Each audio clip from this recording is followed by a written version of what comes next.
تو متوکل کو کسی نے کہا کہ کوئی جادوگر آیا.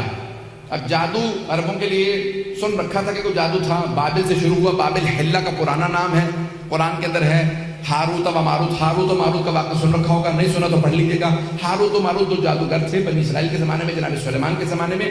بے بابل ہاروت و, قرآن کے اندر آئے تھے کہ بابل, حلہ کا پرانا نام بابل, نجف سے 70 کلومیٹر کے فاصلے پہ ہے حلہ شہر, اس کا پرانا نام ہے بابل. قرآن میں بھی لفظ آیا, کہتے ہیں دنیا کی سب سے قدیمی تمدن کا نام, سویلائزیشن کا نام بابل. جہاں نمرود تھا, جہاں جناب ابراہیم علیہ السلام کو نار نمرود میں ڈالا گیا. ذہن میں آ گیا؟ تو اب یہ جادو پرانا تھا, لیکن ایک مرتبہ کوئی بنگال کا یا کہیں ہندوستان کا اس زمانے میں کوئی جادوگر اس کے پاس آیا. اس نے اس کی آزمائش کی, امتحان لیا, دیکھا ہاں واقعی جادوگر ہے. کہا فوراً جاؤ جا کے علی بن محمد کو بلا لاؤ, یعنی امام علی نبی علیہ السلام. کہا جاؤ جا کے علی بن محمد کو بلا لاؤ. ذرا جادوگر سے کہا جب یہ آ جائے نا تو تھوڑا اپنا جادو دکھانا, پتہ چلے انہیں بھی کہ ہمارے پاس جادوگر بھی ہیں. واقعہ ذہنوں میں مجھ صرف اشارہ کرنا. ایک مرتبہ کہا جاؤ جا کے بلا لاؤ علی بن محمد کو. اب وہ جو بیچارہ بلانے گیا وہ سوچ رہا تھا پتہ نہیں کوئی بے بس سا امام ہوگا. امام ہو ہی نہیں سکتا بے بس, اور جو بے بس ہو وہ امام نہیں ہوتا. جس کا بس نہ چلے وہ کیسا امام؟ امام بے کس ہو سکتا ہے, بے بس نہیں ہو سکتا. ایک مرتبہ وہ چلا, سارے درباریوں سے متوکل نے کہا کہ خبردار کوئی ان کے احترام میں کھڑا نہ ہو, کوئی تعظیم نہ کرے. 400-600 افراد, دربار پورا بھرا ہوا تھا, قلعہ موجود ہے, بہت بڑا قلعہ تھا, سب بیٹھے. ایک مرتبہ وہ آدمی شہر میں آیا اور شہر کی ایک گوشے میں, ایک کونے میں ایک گھر تھا. کہا یہ علی بن محمد کا گھر. دروازے پہ دستک دی, کسی خادم نے دروازہ کھولا. کہا کس سے ملنا ہے؟ کہا علی بن محمد سے کام ہے. کہا آؤ لے چلوں. کہا سامنے صحن میں دیکھ رہے وہ جو قبر کے اندر عبادت کر رہے ہیں, رات کے وقت قبر میں عبادت کر رہے ہیں, کہ وہی علی بن محمد ہے. سنیں گے نا حضرات؟ کہ وہ جو قبر میں عبادت کر رہے ہیں وہ علی بن محمد ہے. اس نے کہا ہم تو دن میں قبر کے پاس نہیں جاتے, یہ رات میں قبر میں عبادت کرتے ہیں. ایک مرتبہ آگے بڑھا, آنے کے بعد امام سے آواز ہے کہ پوچھا انت علی بن محمد, کیا آپ علی بن محمد ہے؟ امام نے کہا میرا ہی نام ہادی ہے. ایک مرتبہ کہا آپ کو متوکل نے دربار میں بلایا, اب میں اپنے انداز سے پیش کروں گا, امام کیسے چلے ہوں گے. اس نے ایک مرتبہ امام سے کہا آئیے میرے ساتھ چلے. امام نے فوراً قبر سے قدم باہر نکالا, ابا قبا پہن رکھی تھی, ولایت کی قبا اوڑھ رکھی ہوگی, امامت کی ابا لے رکھی ہوگی, سر پہ عصمت کا تاج ہوگا, ہاتھ میں تولا کی تسبیح ہوگی, تبرہ کا ڈنڈا ہوگا. اب امام علیہ السلام چلنے لگے. اس نے کہا میں آپ کو راستہ دکھاؤں. امام نے کہا ہادی تیرا نام ہے یا میرا نام؟ جیسے ایک مرتبہ امام علیہ السلام نے کہا نا ہادی تیرا نام ہے, اس نے کہا ہادی تو آپ ہیں. امام نے کہا پھر میں راستہ جانتا ہوں. پتہ نہیں لوگ ہیں یا نہیں. ایک مرتبہ امام نے فرمایا کہا میں پھر راستہ جانتا ہوں, دکھانے کی ضرورت نہیں. جو دنیا کو راستے دکھانے آیا ہو وہ ہادی ہوتا ہے, اور جو خود راستے سیکھنے کا محتاج ہو وہ ہادی نہیں ہوتا. امام ایک مرتبہ چلے اور اپنے ہی انداز سے چلتے ہوئے دربار پہنچے. جیسے ہی دربار متوکل کے آئے تو متوکل نے کہا تھا سب سے کوئی احتراماً کھڑا نہ ہو. جیسے امام پہنچے آندھی سی چلنے لگی, خود بخود قلعے کا دروازہ کھلنے لگا, پردہ سر پہ سایہ کرنے لگا, اور سارے درباری خود بخود تعظیم میں کھڑے ہو گئے. خود متوکل اپنے تخت پہ کھڑا ہو کے کہہ رہا تھا فرزند رسول تشریف لائیے, یہ آپ ہی کا حق ہے. میرے تو وڈیرے بھی کہہ گئے اگر آپ نہ ہوتے تو ہم ہلاک ہو جاتے.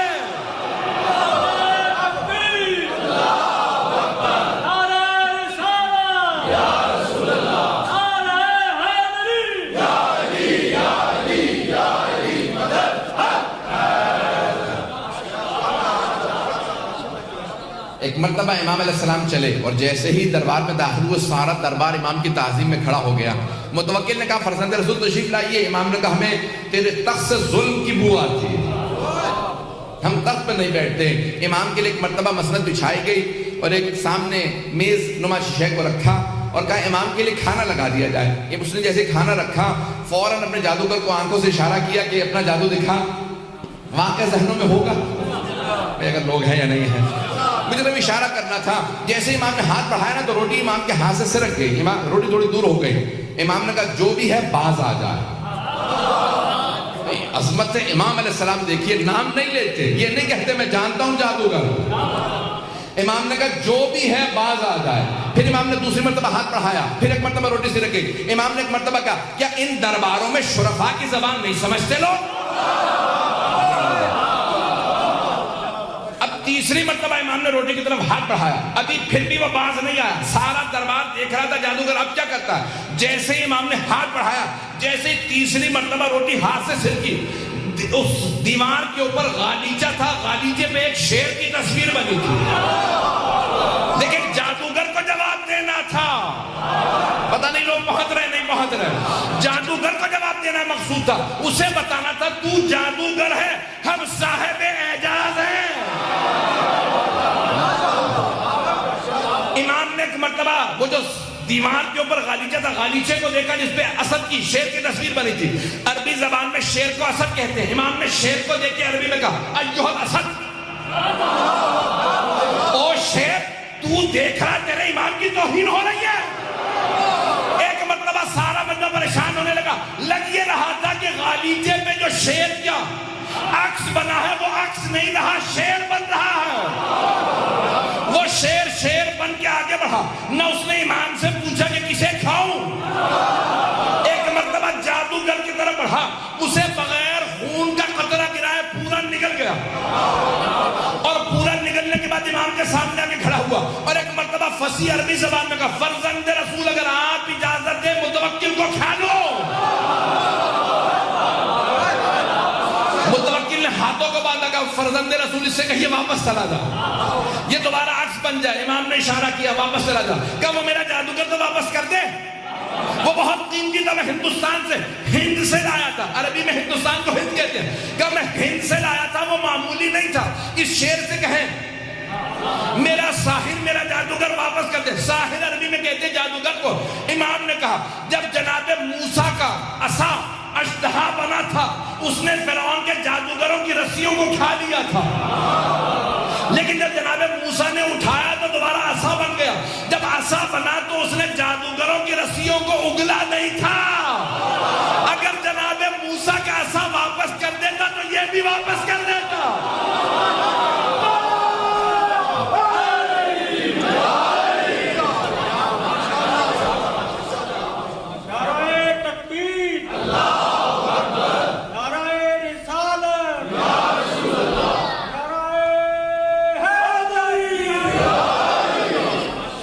جو فرمائے رہے گا کہ قرآن میں لکھا ولن تجدوا فی سنت اللہ تبدیلا, تم اللہ کی روش میں کبھی تبدیلی نہیں پاؤ گے. جب وہ عصائے موسیٰ اژدہا نہیں لوٹاتا, سانپوں کو نہیں لوٹاتا, تو یہ بھی پلٹ جائے گا. عزیزان گرامی واقعہ مکمل کر دوں, واقعہ بہت طولانی مکمل نہیں کر سکوں گا, لیکن جتنا پیش کر رہا ہوں اس کو سن لیجئے گا. اب ایک مرتبہ سب کی توجہ, وہ جو جتنے بھی دربار میں بیٹھے تھے سب کی توجہ امام کی طرف ہو گئے. پتہ نہیں لوگ ہیں یا نہیں. اب متوکل نے ایک مرتبہ مختلف لوگوں کو اشارے کیے بھی کوئی سوال کرو, کچھ کرو, مجھے خود سمجھ میں نہیں آ رہا کیا کروں. ایک گھبراہٹ سب پہ روب سا طاری ہو گیا. امامت اسے کہا جاتا ہے. تو وہاں پہ ایک آدمی کھڑا ہوا, اس نے کہا کہ میں دعویٰ کرتا ہوں سلونی قبل ان تفقدونی, جو پوچھنا ہے پوچھ لو اس سے پہلے کہ تم مجھے کھو دو. یہ مولا سے مخصوص ہے. آج من کن تو مولا ہے نا, تو اس لیے جملہ پیش کر رہا ہوں. تو امام علی نقی سے بھی وابستہ ہے, ان کا بھی ہو جائے گی بات, مکمل ہو جائے گی, اور مولا امیر المومنین کی بات آپ تک پہنچ جائے گی. تو ایک آدمی نے دعویٰ کر دیا جو پوچھنا پوچھ لو.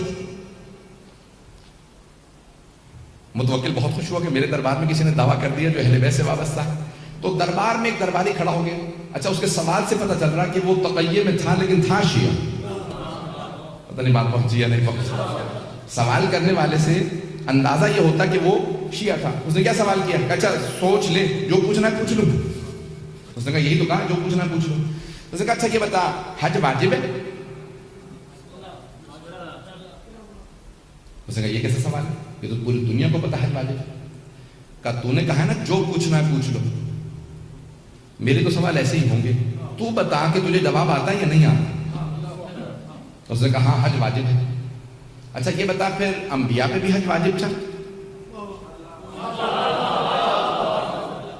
تھوڑی دیر سوچنے لگا، پھر کہا کہ انبیاء پہ بھی حج واجب ہی تھا. انہوں نے کہا سوچ لے. کہا نہیں اچھا انبیاء پہ حج واجب تھا. اچھا یہ بتا پھر حضرت آدم پہ بھی حج واجب تھا؟ اب پریشان ہو گیا. کہنے لگا واجب بھی رہا ہوگا. اس نے کہا کہ واجب رہا ہوگا یا واجب تھا؟ اب ایک مرتبہ اسے پسینے آنے لگے جیسے مجھے پسینے آ رہے ہیں. مجھے تو پنکھا نہ ہونے کی وجہ سے پسینے آ رہے ہیں، اسے جواب نہ آنے کی وجہ سے پسینے آ رہے تھے. یہ نہیں تقاضا کرتا کہ مجھے پنکھا چاہیے. کراچی میں ایک بار مرتبہ گر چکا ہوں. یہاں پہ بھی آپ کی کراچی جیسے گرمی ہے لیکن الحمدللہ پھر بھی قابل برداشت ہے. توجہ میرے ساتھ رکھیے گا. صاحب مجلس کو زیادہ پریشانی ہوتی ہے، وہ میرے خیال میں پنکھا لینے چلے گئے. توجہ رہے گی میرے ساتھ. تو ایک مرتبہ کہا کہ بتا حضرت آدم پہ حج واجب تھا؟ اس نے کہا کہ واجب ہی ہوگا، واجب رہا ہوگا. اس نے کہا اچھا یہ بتا واجب تھا یا واجب رہا ہوگا؟ اس نے کہا نہیں واجب تھا. اس نے کہا اچھا اگر حضرت آدم پہ حج واجب تھا تو بتا انہوں نے کیا تھا حج؟ آپ تو ایسے خاموش بیٹھے جیسے آپ لوگوں سے پوچھ لیا میں نے سوال. تو کہنے لگا کہ بھئی کیا ہی ہوگا. اگر واجب تھا تو انہوں نے کیا ہی ہوگا. کہا بتا انہوں نے حج کیا تھا یا نہیں کیا تھا؟ تو کچھ سوچ کے کہنے لگا حضرت آدم نے حج کیا تھا. اس نے کہا کیا پوچھ لے گا زیادہ سے زیادہ. کہا حضرت آدم نے حج کیا تھا. کہا اچھا یہ بتا اگر حضرت آدم نے حج کیا تھا تو ان کا سر کس نے مونڈا تھا؟ پتہ نہیں کہا یعنی حلق واجب ہے، حج میں سر کا مونڈنا واجب ہے. جناب آدم تھے زمین پہ پہلے بشر. پتہ نہیں آپ تو. کہا اگر انہوں نے حج کیا تھا تو بتا ان کا سر کس نے مونڈا تھا؟ اب بہت پریشان ہوا. کچھ دیر بعد کہہ رہا مجھے نہیں پتا. وہ پوچھنے والا بہت ذہین تھا. اس نے کہا جتنی اونچی آواز سے کہا تھا نا سلونی، اتنی ہی اونچی آواز سے کہے مجھے نہیں پتا، تو جاہل ہے، تجھے کہنا ہی نہیں چاہیے تھا سلونی. اذان گرامی بس مجھے ہوا آ رہی ہے، میرے لیے اتنا کافی. ایک مرتبہ اس نے کہا کہ اگر نہیں جانتا تو کہہ تو جاہل ہے. اس نے کہا کہ ہاں میں جاہل ہوں، نہیں جانتا. اب متوکل کو پریشانی ہوئی. کہا میرے دربار میں کوئی ایسا ہے جسے اس سوال کا جواب آتا ہو؟ سارے درباری امام علی نقی کو دیکھنے لگے. جب سب نے امام علی نقی علیہ السلام کو دیکھا، متوکل چہرے پڑ رہا تھا، اس نے بھی امام کی طرف رخ کیا. کہا فرزند رسول کیا آپ جانتے ہیں؟ مولا نے کہا ہاں میں جانتا ہوں. کہا بتائیے پھر جناب آدم نے حج کیا؟ امام نے کہا ہاں. کہا بتائیے سب سے پہلے جناب آدم ہی نے کعبہ بنایا تھا. اب یہ بہار میں بڑا تفصیلی واقعہ موجود ہے، وقت نہیں ہے. امام نے کہا حضرت آدم نے سب سے پہلے کعبہ بنایا اور اللہ نے کہا آدم آپ کی نسل میں ہاجرہ آئے گی، صفا مروا کے درمیان چلے گی. یہاں پہ سعی ہے، اس کے بعد حلق ہے. تو کہا حلق کس نے کیا؟ کہا جب حلق کی نوبت آئی تو جناب جبرائیل جنت سے یاقوت لے کے نازل ہوئے. جناب آدم کے سر پہ پھیرتے جاتے تھے، جہاں جہاں پھیرتے جاتے تھے بال گرتے جاتے تھے. جہاں جہاں اس یاقوت کی روشنی گئی اللہ نے سب کو حرم قرار دے دیا.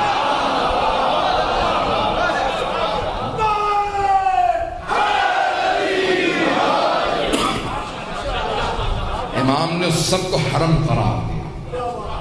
ایک مرتبہ متوکل نے کہا فرزند رسول آپ کہیے سلونی. امام نے کہا کیونکہ میرے جد علی ابن ابی طالب نے کہا تھا اس لیے میں نہیں کہا، لیکن میں ان کے علم کا وارث ہوں، جو پوچھنا ہو پوچھ لو. اللہ نے گرامی وہاں پہ سوال ہوئے، بس بھئی میں نے کہا وقت نہیں ہے، میں انشاءاللہ اگلے مرحلے میں جا رہا ہوں. تو ایک مرتبہ کسی نے سوال کیا بتائیے فرزند رسول یہ فجر کی نماز واجب کیوں ہے؟ فجر کی نماز واجب کیوں ہے؟ کہ جب اللہ نے جناب آدم کو زمین پہ بھیجا تو رات کا وقت تھا. ایک تو جنت کی جدائی، دوسرے اللہ کی ناراضگی، تیسرے جس جگہ پہ آئے وہاں تاریکی ہی تاریکی. تو جناب آدم پوری رات روتے رہے. اچانک جیسے ہی صبح صادق ہوئی، زمین کی مشرقی طرف ایک مرتبہ ایک لکیر سے کھینچی جسے صبح صادق کہتے ہیں. تو جناب آدم سمجھ گئے یہاں پہ روشنی آئے گی. اس روشنی کو دیکھتے ہی صبح صادق کے وقت جناب آدم نے 2 رکعت نماز شکرانہ پڑھی. پروردگارہ تیرا شکر ہے یہاں روشنی آئے گی. اللہ نے کہا آدم تیری پوری نسل میں یہ تیری 2 رکعت نماز میں نے واجب قرار دی. یہ یادگار جناب آدم ہے. یہ جناب آدم کی یادگار ہے کہ دور کا بس اسی طرح سے ظہر اثر مغرب عشاء سب پوچھا، سارے سوالات کرتے رہے، یہاں تک کہ ایک مرتبہ ایک چور کو لے کے آئے اور اس چور سے ایک مرتبہ متوکل نے خود پوچھا کہ واقعی تو چور ہے؟ اس نے کہا ہاں۔ کہا جانتا ہے چوری کی سزا کیا ہے؟ کہا ہاں، ہاتھ کاٹا جائے گا۔ کہا پھر بتاؤ مسلمان کی جتنے بھی وہاں پہ علماء بیٹھے تھے، کہا مسلمانوں بتاؤ ہاتھ کہاں سے کاٹا جائے گا؟ چور آیا تو ایک مسلمانوں کے 4 مذاہب ہیں، چاروں کا الگ الگ فتویٰ ہے، مذاہب اربع، امام ابو حنیفہ کا الگ ہے، امام مالک کا الگ، امام شافعی کا الگ، امام احمد بن حنبل کا الگ۔ سنیں گے؟ اگر کہیں میں چھوڑ کے ختم کر دوں تو ایک مرتبہ ایک نے کہا کہ بھئی ہاتھ عرف عام میں ہتھیلی تک ہے اور اس کو کلائی سے کاٹ دیا جائے، بس یہ ہاتھ کاٹنے کا۔ والسارق والسارقۃ فاقطعوا ایدیہما، قرآن کی آیت ہے، چور اور چوری کرنے والے مرد اور عورت کے ہاتھ کو کاٹ دیا جائے۔ یہ نہیں لکھا کہاں سے، لکھا فاقطعوا ایدیہما، یعنی ان کے ہاتھوں کو کاٹ دیا جائے، ہاتھ کاٹنا۔ تو ایک مرتبہ اس نے کہا عرف عام میں کلائی تک ہاتھ کہا جاتا ہے، تو دوسرے سے پوچھا بھی آپ کا فتویٰ کیا ہے، آپ کی مذہب کا؟ انہوں نے کہا نہیں، اللہ نے کہا فاغسلوا وجوہکم وایدیکم الی المرافق، اپنے ہاتھوں کو کونیوں تک یا کونیوں سمیت دھو، ہم کہتے ہیں سمیت، وہ کہتے ہیں تک، تو کب کوہنی سے کاٹا جائے، کیونکہ اللہ نے جب ہاتھ کہا ہے تو کوہنی تک کہا۔ توجہ ہے یا نہیں؟ ایک نے کہا کلائی تک، دوسرے نے کہا نہیں، اللہ نے قرآن میں کہا ہے ہاتھ اور کوہنی مراد دی ہے تو کوہنی سے کاٹ دیا جائے۔ تیسرے سے پوچھا آپ کا، اس نے کہا میں احتیاط کرتا ہوں دونوں کے بیچ سے کاٹ دیا جائے۔ پتہ نہیں حضرات ہیں یا نہیں ہے؟ اس نے کہا میں کہتا ہوں بیچ سے کاٹ دیا جائے، یہ کہتا ہے کلائی سے، وہ کہتا ہے کوہنی سے، میں کہتا ہوں بیچ سے کاٹ دیا۔ چوتھے سے پوچھا، اس نے کہا نہیں یہ پورا کا پورا ہاتھ ہے تو بازو۔ اب چور اس دوران جو ہے بیچارہ بلڈ پریشر کا ہائی ہو رہا تھا کہ کہاں سے میرا ہاتھ کٹنے والا ہے۔ ایک مرتبہ امام علی نقی علیہ السلام کی طرف رخ کیا، متوکل نے کہا فرزند رسول بتائیے ہاتھ کہاں سے کاٹا جائے گا، ان چاروں میں سے کون صحیح ہے؟ امام نے کہا چاروں غلط ہیں۔ پتہ نہیں لوگ ہیں یا نہیں؟ گھبرا کے نہ سنیے حضرات، سارے مجمع کی توجہ ہو کہ میں اگلے مرحلے میں جاؤں گا۔ امام نے کہا چاروں غلط ہیں۔ کہا فرزند رسول انہوں نے سب نے آیات پیش کی ہیں، آپ دلیل دیجئے۔ امام نے کہا صرف 4 انگلیاں کاٹی جائیں گی۔ آپ حضرات پریشان بیٹھے۔ امام نے کہا صرف 4 انگلیاں کاٹی جائیں گی، نہ ہتھیلی کاٹی جائے گی نہ ہاتھ۔ کہا فرزند رسول آیات انہوں نے بھی پیش کی، کوئی آپ کے پاس بھی دلیل ہے؟ امام نے کہا قرآن میں آیت ہے ان المساجد للہ جمیعا، کہ تمام کی تمام سجدگاہیں اللہ کے لیے ہیں۔ پیغمبر نے فرمایا 7 مقامات کا سجدے کے دوران زمین پہ رکھنا واجب ہے، پیشانی کا، ہتھیلیوں کا، دونوں گھٹنوں کا، دونوں پاؤں کا۔ اگر چور توبہ کر کے نماز پڑھنا چاہے تو نماز کیسے پڑھے گا؟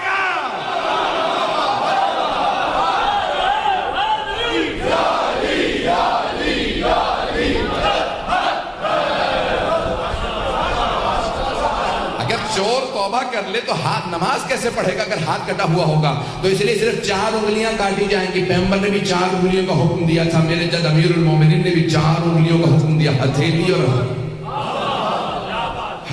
اور انگوٹھا اللہ کے لیے ہے، نماز کے لیے ہے، کسی کو کاٹنے کی اجازت نہیں ہے۔ جانے گرامی پھر امام نے وہاں پہ تفصیل سے بتایا کہ چور اگر کسی تالے کو توڑ کے چوری کرے، کچھ اٹھا کے لے جائے تو ہاتھ نہیں، تعزیر ہے، حد نہیں جاری ہوگا۔ پتہ نہیں لوگ ہیں یا نہیں؟ حد جاری نہیں ہوگی، تعزیر ہوگی، کوڑے لگیں گے لیکن ہاتھ نہیں کاٹ سکتے کیونکہ اس نے تالا نہیں توڑا۔ تیسرے، اگر وہ یا اس کے بچے بھوکے تھے اور اس نے چوری کی تو ہاتھ نہیں کاٹ سکتے، تعزیر ہوگی کیونکہ جرم کیا ہے، کوڑے لگ سکتے ہیں، جرمانہ ہو سکتا ہے، جیل ہو سکتی ہے، ہاتھ نہیں کاٹ سکتے کیونکہ حاکم پہ واجب ہے کسی کو بھوکا نہ رکھے۔ یہ پاکستان کے حکمرانوں کو بتا دو۔